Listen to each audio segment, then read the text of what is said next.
안녕하세요.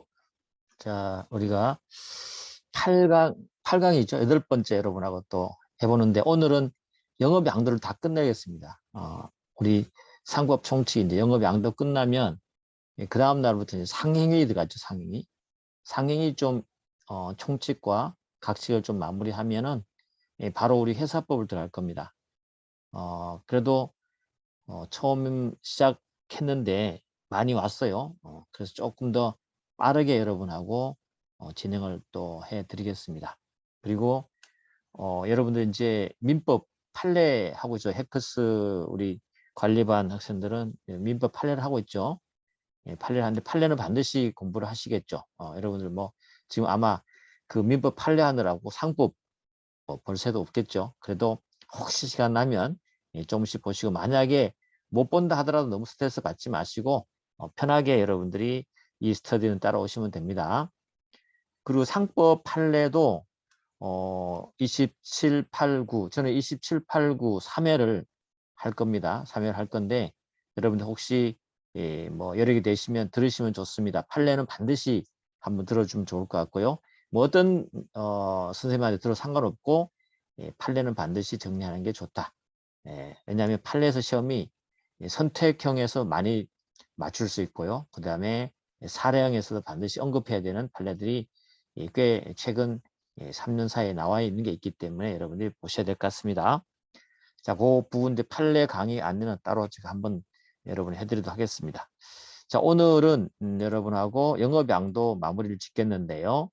자, 13번 문제인데 변시 10회에 나왔던 거고 2021년이네요. 다음 중 설명 중 옳지 않은 것을 물어봤어요. 아예 주제를 던져준다 그랬죠? 영업 양도와 양수에 대해서. 그러면 우리가 포인트를 한번 정리를 해보겠습니다. 어저께도 한번 정리를 했지만 오늘까지 정리하면 그래도 영업 양도 양수에서 필요한 주제는 사실 다 터치하는 거예요. 물론 처음 하는 학생들은 이게 뭔지 모를 수도 있어요. 모르거나 아니면 공부를 좀 덜 한 학생들은 뭔지 모를 수 있지만 조금 한 학생들은 이렇게 정리하는 것이 굉장히 도움이 될 겁니다. 일단 영업 양도를 했을 때 앞쪽에도 봤지만 양수인이 책임지는 거죠. 그래서 영업 양수인이 책임진단 말이에요. 책임의 문제다 그랬죠. 그래서 상호 속용을 했을 때 하지 않았을 때 책임지는 거. 그럼 책임진다면 진다는 걸 전제했다면 도대체 그 양수인이 어떤 것을 책임져야 되느냐 이 부분 한번 생각해 봐야 되죠. 어떠한 것을 책임질 거냐. 영업 양수인은 양도인의 영업 자금과 관련한 피보증인의 지위까지 승계하느냐. 이거는 아니에요. 알겠죠? 피보증인의 지위까지 승계하느냐? 이건 아니죠. 뭐 이 피보증인 그러니까 좀 어렵게 느껴질 수 있는데 갑이 있고 을이 있다 합시다. 이게 양도가 되는 거죠. 그리고 여기가 이제 양도인이고 양수인이 되는 것이잖아요. 여기에서 만약에 갑이 K은행으로부터 돈을 빌렸다. 그럴 때 누가 해줬습니까? A라는 사람이 보증을 해줬단 말이에요. 보증. 그렇죠? 그러면 이 보증해 줄 때 이 값은 뭐예요? 피보증이라 하는 거죠. 그렇죠? 이랬을 때 영업을 양도하면 값이 피보증인 A가 보증한 그 효력이 그대로 넘어가느냐 이 말이죠. 양도되느냐 이 말이죠. 안 되는 거예요. 알겠죠? 그래서 설령 A가 K에게 돈을 대신 갚고 보증인으로서 갚고 난 다음에 이게 넘어갔잖아요. 넘어가서 이 A가 누구에게? 을에게 구상을 청구할 수 있냐? 안 됩니다. 갑으로 끝나는 거야. 알겠죠? 그걸 알고 있어야 돼. 그래서 피보증인의 지위까지 승계되느냐? 아니다. 그 다음에 그러면 영업 양수인이 책임진다는 게 가장 중요한 게 뭐예요? 채권이 채권. 영업 양도인의 채권자죠. 그럼 그 채권 발생 시기가 문제되는 거잖아요. 언제까지? 영업 양도 당시까지 채무의 변제기가 도래할 필요는 없어요. 굳이 도래할 필요는 없어요. 변제기가 도래할 필요는 없지만 뭐는 해야 돼요? 영업 양도 당시까지 그 채권 채무가 뭐죠? 발생해야 됩니다. 이게 발생한 채무. 그래서 그렇다 하더라도 어때요? 영업 양도 당시로 보아서 가까운 장래에 발생될 것이 확실한 채권. 이것도 안 돼. 무조건 발생해야 돼. 알겠죠? 발생돼야 된다는 거. 요거 놓치시면 안 돼요. 변제가 도래할 필요는 없지만. 이해되셨죠? 자, 두 번째 포인트는 영업상 채권자 보호인데 상호 소경을 하지 않았을 때 문제죠. 상호 소경을 하지 않았을 때는 원칙적으로 양수인은 책임 안 져요. 안 져요. 그렇지만 뭐 할 때 가능하다? 채무 인수를 광고할 때 변제 책임을 질 수 있어요. 광고라는 말은 무슨 말이에요? 내가 책임지겠다는 거죠. 책임지겠다는 것을 표시하는 겁니다. 그래서 여기 광고하니까 신문 광고, 방송 광고만 생각하시면 안 돼요. 알겠죠? 채무 인수의 의미를 외부에 표출한 것을 우리는 광고라고 합니다. 다시 말해서 판례 표현하면 이 광고는 사회 통념상 채무 인수를 믿을 만한 외관을 이야기하는 것을 광고라고 하지 신문 광고라지 뭐 이런 걸 말하는 게 아니에요. 그래서 이것도 광고에 해당되느냐가 문제됐던 건데 이 판례를 보시면 양수인이 양도인의 거래처와 계속 거래를 계속했어요. 양수인이 원래 양도인의 거래처와 계속했다는 것은 상호 소경 등등 있죠. 외관의 신뢰를 준 거예요. 그 정도. 소경을 떠나서 소경을 하지 않았다 하더라도 신뢰를 준 거죠. 왜? 양도인의 거래처가 계속 거래했다는 것은 양도인의 거래처가 이 양수인이 양도인으로부터 받았다는 걸 알 수 있잖아요. 그죠? 알 수 있는 겁니다. 그러고 난 다음에 양도인의 채권자에 뭐라고 그랬냐면 나 이제 양도 받았기 때문에 지금 이제 곧 상호 변경할 거다. 라는 취지의 개별적으로 통지를 해줬어요. 우리 양수 받았기 때문에 상호를 바꿀 겁니다. 라고 알려준 거죠. 이 정도는 뭐죠? 양도인의 채권자에게 뭘 준 거예요? 신뢰를 준 겁니다. 신뢰 주고 광고한 거 똑같이 본 거죠. 그래서 여러분 광고하면 잘못 오해하시면 안 돼. 알겠죠? 이 광고의 의미를 이렇게 파악한다. 다시 말해서 채무 인수를 믿을 만한 외관을 이야기하는 것 자체가 광고다. 그 판례 표현을 알아두시면 좋고요. 그리고 영업을 출자해서 주식회사를 새로 설립했어요. 새로 설립한 다음에 그 상호를 계속 사용했다. 이거는 영업 양도와 같냐 이죠. 같다고 봅니다. 그래서 판례는요. 상법 42조의 상호를 속용하는 양수인의 책임을 유추 적용할 수 있다고 봅니다.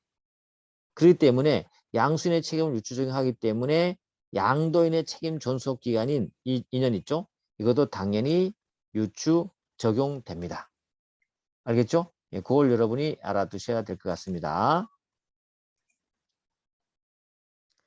아시겠죠? 그렇게 해서 그 느낌을 좀 알아두시고 판례가 굉장히 중요한 것들이 많죠. 소개하는 거 이런 포인트를 여러분이 알고 계셔야 됩니다. 이 포인트가 혹시 이해 안 된다면 이렇게 여러분이 요약서나 정리서를 한번 살펴보시면 좋겠죠. 그 다음에 우리가 포인트가 뭐가 잡히냐면 영업상 채무자 보호. 채권자도 있지만 채무자 있을 거 아니에요. 그죠? 채무자도 보니까 상호를 사용하고 있는데 돈 갚으러 가봤더니 상호를 그대로 사용하고 있어? 그 돈을 놓고 왔어요. 이겁니다. 알겠죠? 이랬을 때 변제가 된 것으로 볼 거냐입니다. 다시 말해 채무자에게 이중변제 위험에서 구제를 해주는 거죠. 그렇죠? 그래서 양수인이 양도인의 상호를 계속 사용하고 있을 때는요. 이렇게 법이 보호해 줍니다. 채무자의 영업 양도 사실에 대해서 몰랐어요. 모르고 중대한 과실 없이 양수인에 변제하면 변제 효력이 있고 이중 변제를 하지 않아도 된다는 뜻이죠. 물론 이제 증권 채권 있잖아요. 이 증권 채권하고는 아무 관계 없어요. 이 증권 채권은 어음 같은 게 있잖아요. 이거는 성질상 뭐죠? 제시증권이고 상환증권 문제가 되기 때문에 변제 효력이 없습니다. 그런 걸 제시하지 않으면 안 되는 것이죠. 그래서 이게 적용되지 않습니다. 그 다음에 양수인이 양도인의 상호를 사용하고 있지 않아요? 이럴 때는 채무자의 외관의 신뢰 관계가 지금 없는 거예요. 사실은 이거 외관법리거든요. 외관의 신뢰 관계 없기 때문에 그냥 채권 양도가 되느냐 안 되느냐에 따라서 일반 원칙으로 해결하면 충분합니다. 됐죠? 예, 그런 의미를 갖고 있다는 거 알아두시고. 자, 그래서 문제도 여러분이 한번 풀어보시면 되는데 제가 하나만 체킹하고 하나의 문제를 더 풀어봐야 되는 상황이라서 문제를 하나 풀어보겠습니다. 양수인이 양도인의 상호를 계속 사용하는 경우 양도인의 영업으로 인한 제3대 채권에 대해서 양수인도 변제할 책임이 있는 거죠. 소경했을 때. 그렇죠? 근데 이 채권은 영업 양도 당시까지 발생한 것임을 요하지 않으므로 영업 양도 당시로 보아 가까운 장래에 발생될 것이 확실한 채권도 포함된다? 아니라 그랬죠? 아까 정리했잖아요. 그죠? 당시까지 발생해야 됩니다. 이거 두 개 틀렸네. 그죠? 이런 의미로 여러분이 확인해 주시면 돼요. 됐죠? 예, 그래서 반드시 한번 풀어보십시오. 한 지문 한 지문 한 땀 한 땀 여러분들이 정성을 들여야 됩니다. 공부는요. 아무리 급하다 해도 대충 넘어가면 자꾸 시간만 낭비해요. 한 땀 한 땀 해가는 것이 굉장히 중요한 겁니다. 자, 그래서 이제 제 13번은 그 정도로 풀고요. 예, 14번을 오늘 한번 같이 한번 정리를 할까 합니다. 14번 풀어볼게요. 영업 양도와 영업 임대차가 나왔네요. 주제가 영업 양도 나오고 영업 임대차가 같이 나왔네요. 이 부분과 관련되는 주제를 한번 살펴볼게요. 영업 양도의 경업 금지 기간을 이미 봤잖아요. 그죠? 10년간 경업 안 되고 약정이 있는 경우는 20년. 그죠? 자, 요거 포인트 정리하겠습니다. 영업상 채권자 상호 소개했을 때 책임 요건이죠. 요거 한번 정리해야 됩니다. 책임 요건, 영업을 양수했죠. 양도인의 지위를 승계하는 겁니다. 상호 소경이죠. 상호 소경.